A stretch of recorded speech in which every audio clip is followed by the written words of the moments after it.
From this day forward, my real life begins. My daughter lifted her champagne glass, turned to face the groom's family, and smiled like I was already dead. 200 guests watched her erase me. Then I stood, walked to the head table, and handed her a manila envelope. When she opened it, she dropped the glass. But I'm getting ahead of myself. Let me go back to the night. Everything became clear. Before we continue, please subscribe to the channel and let us know in the comments where you're listening from.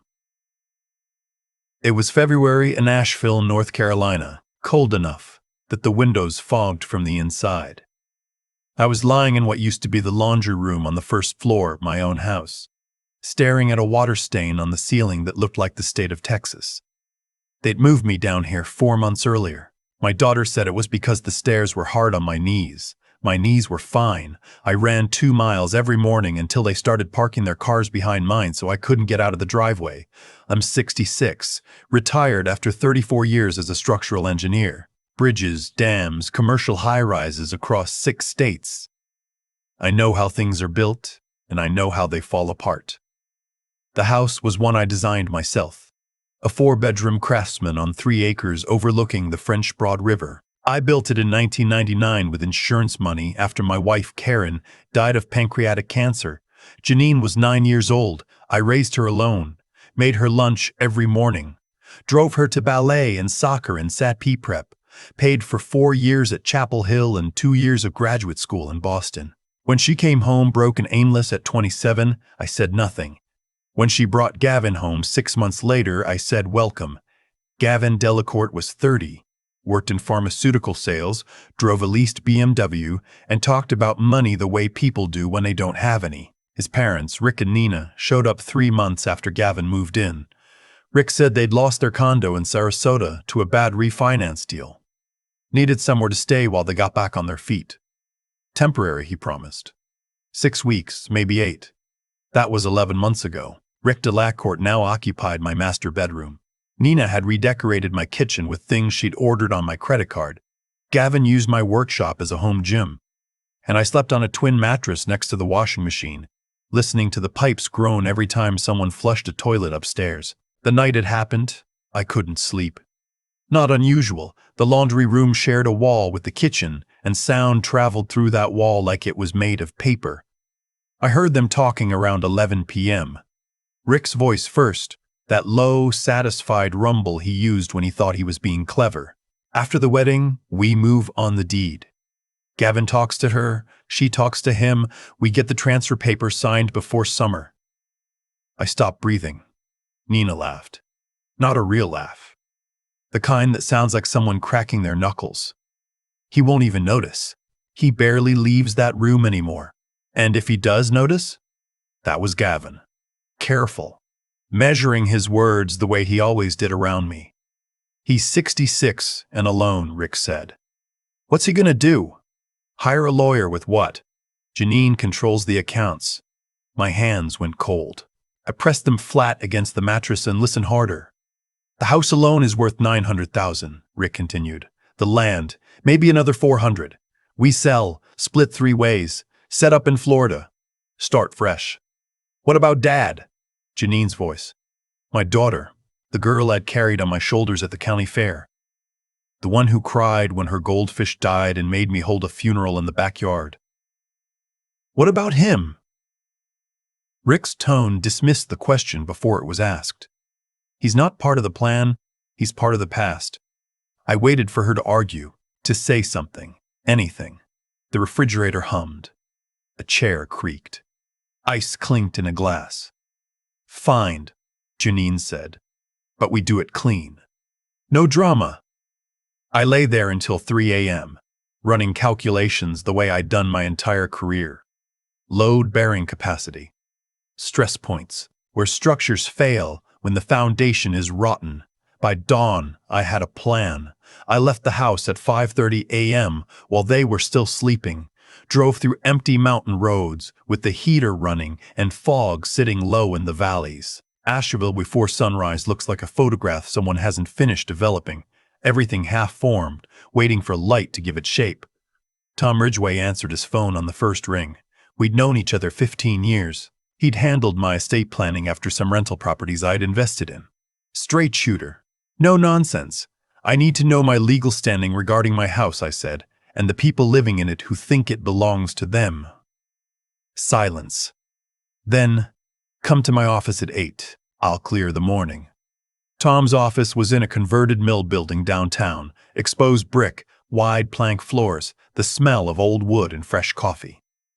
He listened to everything without interrupting, took notes on a yellow pad, then pulled up property records on his screen. "This is clean," he said, turning the monitor toward me. "Sole owner, your name only.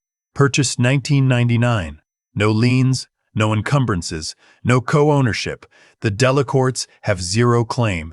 They're guests who overstayed. Legally, they're trespassers. They've been there almost a year. Doesn't matter in North Carolina. No lease, no rent, no written agreement. You can serve a formal notice to vacate. They get 30 days. After that, the sheriff handles it." I wrote it all down in the pocket notebook I'd carried for decades. Same one I used to sketch bridge calculations in the field.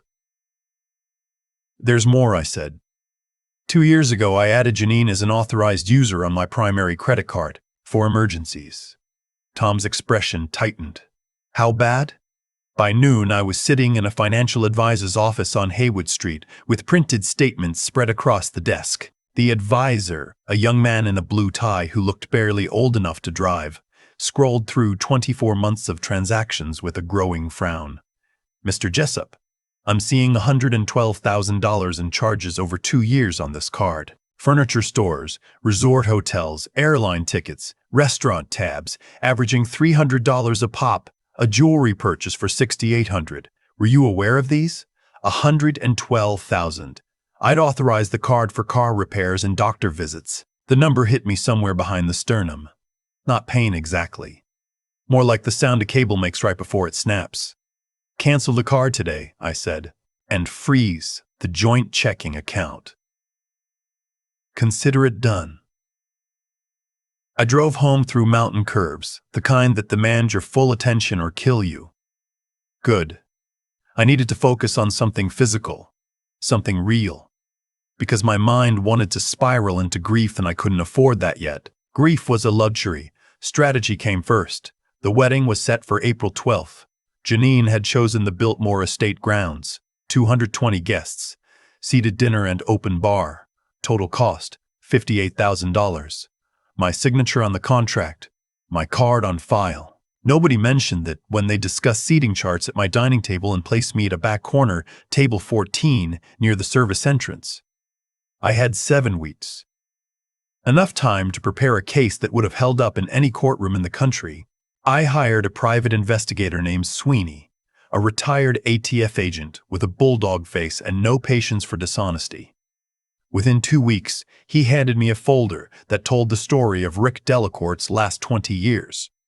2 bankruptcies, a fraud investigation in Florida involving inflated insurance claims on rental properties, a civil suit from an elderly widow in Tampa who'd signed over her house to a caretaker who turned out to be Rick's business partner. No criminal charges, just a trail of old people losing their homes. The pattern was obvious. I'd spent my entire career studying structural failure, and this was textbook. Find the weak point. Apply pressure slowly. Extract value. Move on. I kept quiet. Went through my days like nothing had changed. Ate the food Nina cooked in my kitchen with ingredients bought on my credit card. Nodded when Gavin talked about wedding plans. Let Rick slap my shoulder and call me Pop, like we were family. Every evening I retreated to my laundry room, updated my files, and waited. Waiting is the hardest part, not because of impatience, because you have to watch people lie to your face every single day and smile back. You have to sit across from your own daughter at breakfast and listen to her talk about centerpieces and bridesmaids while knowing she's already divided your life into assets she can liquidate. That takes something out of you that doesn't come back. But I waited, because timing is everything. Strike too early, they scatter and regroup. Strike too late, the damage becomes permanent. The moment had to be surgical. Maximum exposure, maximum consequence. No room for spin. April 12th arrived warm and cloudless. Dogwood trees blooming white along the estate drive. The kind of spring day that makes people believe the world is fundamentally good. I dressed in my charcoal suit, the one Karen had picked out years ago. Pressed shirt, polished shoes. The manila envelope in my inside pocket, sealed that morning after one final review. The venue was stunning. I'll give them that. Stone terrace overlooking the mountains. White chairs in rows across manicured grass. Flower arrangements on every surface. A string quartet warming up near the fountain. 220 people in their finest, milling around with cocktails, checking the seating chart, taking photographs against the mountain backdrop. I found table 14 exactly where I expected it. Back corner. Service entrance on my left. The kitchen noise audible through the swinging door. My name card sat alone at a table for 8, the only card on the table. They hadn't even bothered to seat anyone with me. I pulled out a chair, turned it to face the head table, and sat. Rick worked the crowd like a politician. Handshakes, back slaps, that booming laugh he deployed like a weapon. Nina glided between groups of women, touching arms, leaning in, whispering. Gavin's groomsmen clustered at the bar, already loose with bourbon. The ceremony was brief, standard vows. Janine looked beautiful. I won't pretend otherwise. She wore her mother's pearl earrings, the ones I'd given Karen on our 5th anniversary. That detail almost broke me. Almost. Dinner service started at 7. Salmon and filet mignon. The food arrived at my table last. I moved it around the plate with my fork and drank water. A few people I recognized from old neighborhood gatherings glanced at table 14 and looked away quickly. Nobody came over. Nobody said hello. At 8:15, the DJ handed Rick a microphone. He gave a toast about family and new beginnings and the joy of watching his son find the perfect partner. Guests raised their glasses, cheered. Rick handed the microphone to Gavin, who thanked everyone for coming, thanked his parents for their support, thanked the Delacourt family for embracing Janine. My name came up 0 times. Then Janine stood. She took the microphone with both hands, steady, rehearsed. The room went quiet the way rooms do when the bride speaks. Everyone leaned in. I want to thank the people who made today possible, she said. Rick and Nina, you've been more like real parents to me than I ever had growing up. She paused. Let that land. I spent years in a house where I was just tolerated, where my needs didn't matter, where being practical meant being cold. She turned toward table 14, found me across the room. Dad, I appreciate the roof over my head, but today I have a real family, people who actually see me. From this day forward, my real life begins.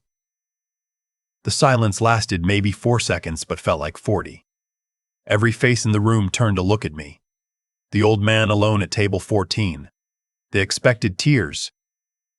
Expected me to crumble or make a scene or stumble out the door humiliated. I set down my water glass. The crystal rang against the table, a clear, deliberate sound. Then I stood, buttoned my jacket, and began walking. The distance from table 14 to the head table was maybe 60 feet. I walked it slowly, each step measured, unhurried. The way I'd walked onto construction sites for 34 years, clipboard in hand, ready to deliver findings nobody wanted to hear. My shoes were quiet on the stone floor. The room watched in absolute silence. Janine's expression shifted as I approached. Confidence to uncertainty. She glanced at Gavin, at Rick, back at me. I stopped directly across from her, close enough that the nearest 50 guests could see everything clearly. I reached into my jacket, slowly.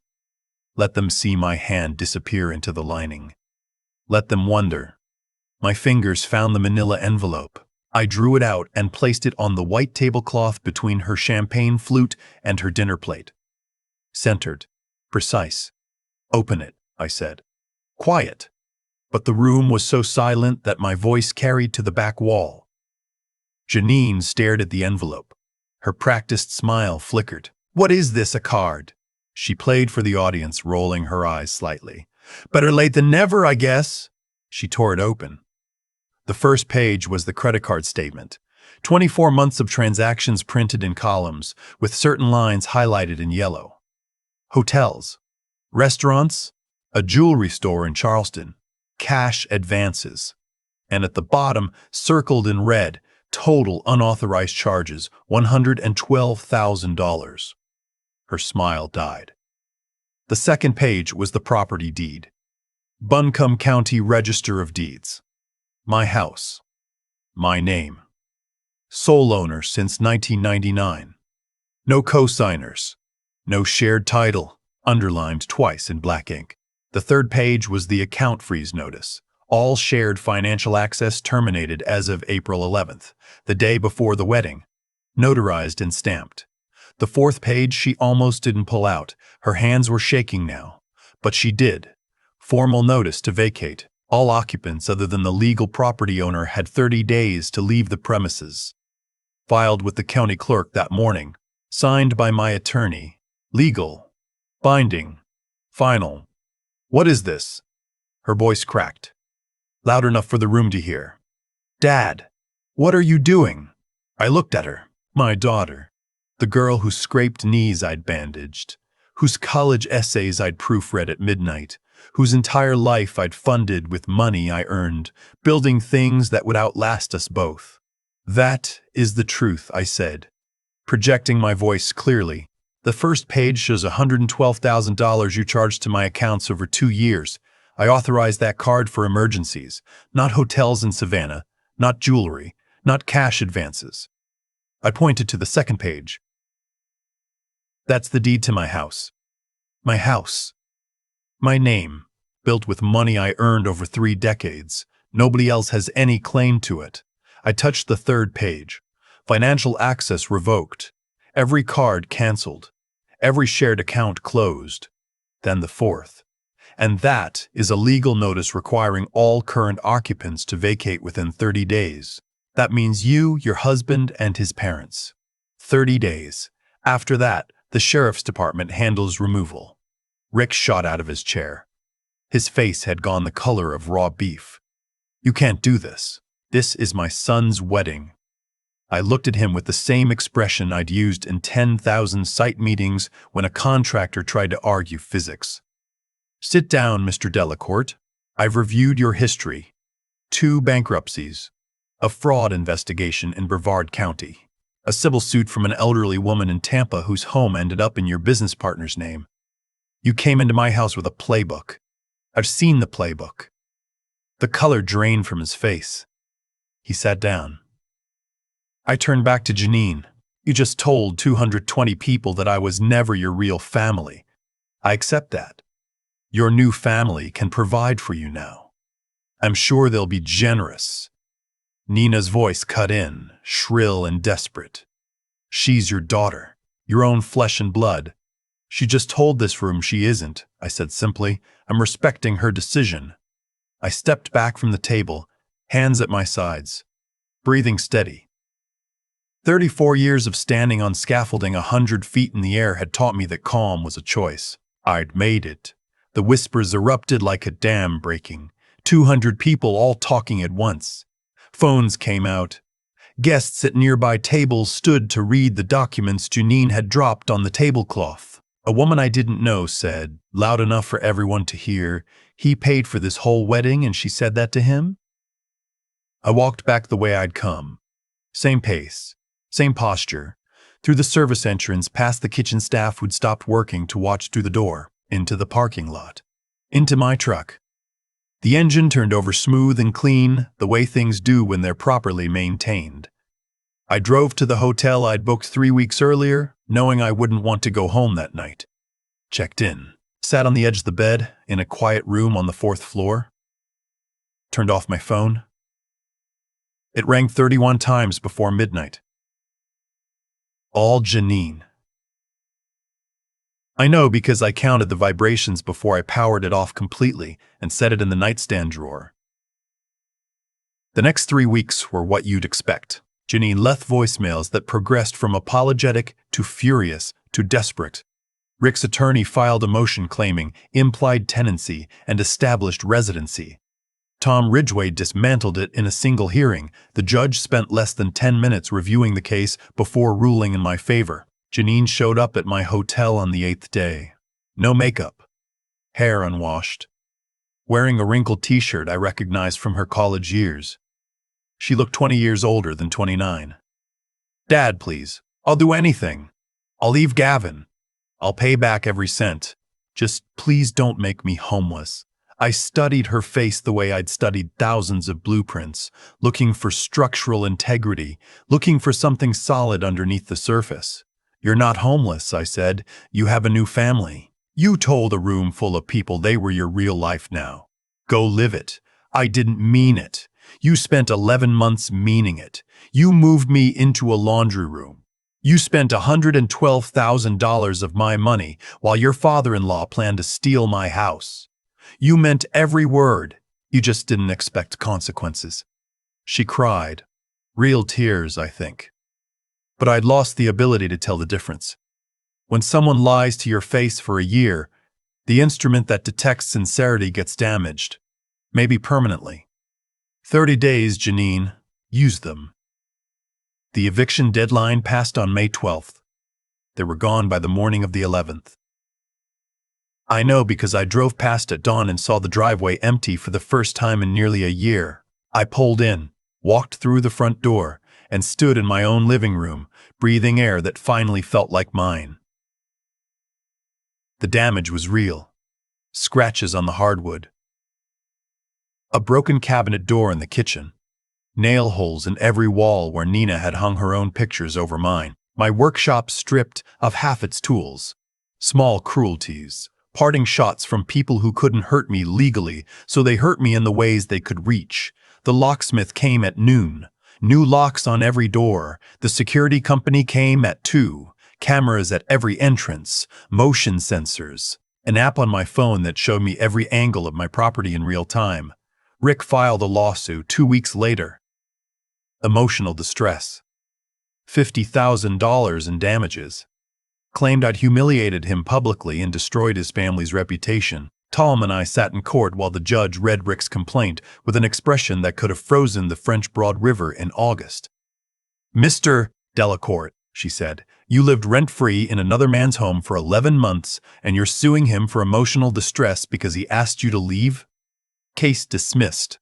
Rick ordered to pay my legal costs. $8,400. His check arrived 3 weeks late, drawn on an account that probably shouldn't have had that much in it. Summer came. The mountains turned deep green. I heard things through neighbors. Janine was working the front desk at a budget hotel off the interstate. Gavin had lost his pharma job. Rick and Nina were renting a one-bedroom apartment in West Asheville, fighting loud enough that the neighbors had filed noise complaints twice.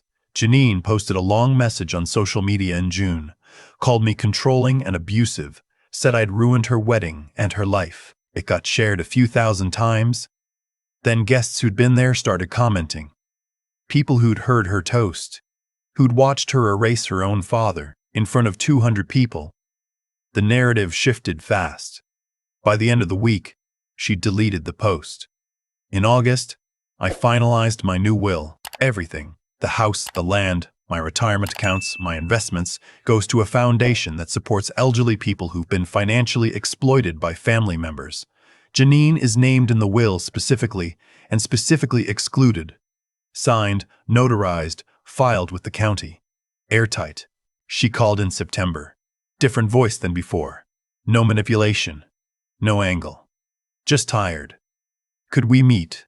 Just coffee? I almost said no. Almost.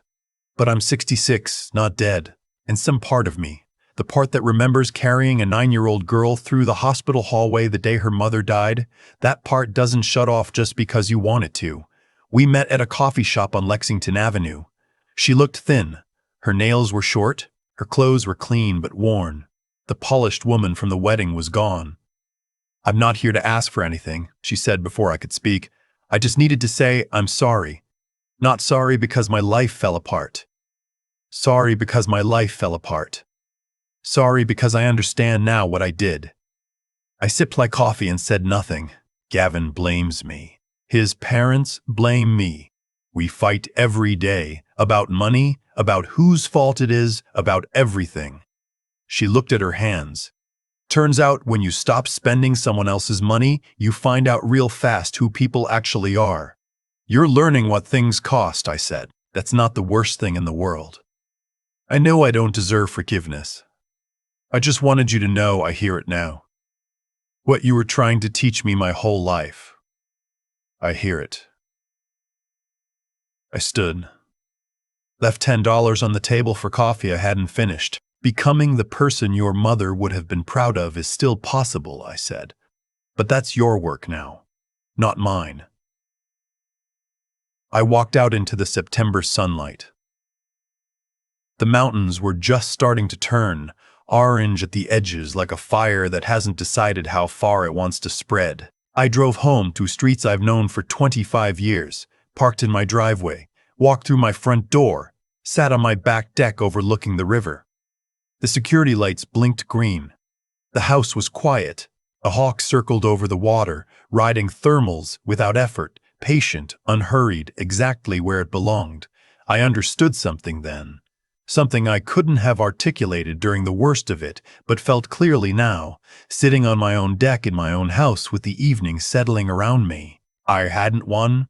Winning implies a contest. This wasn't that.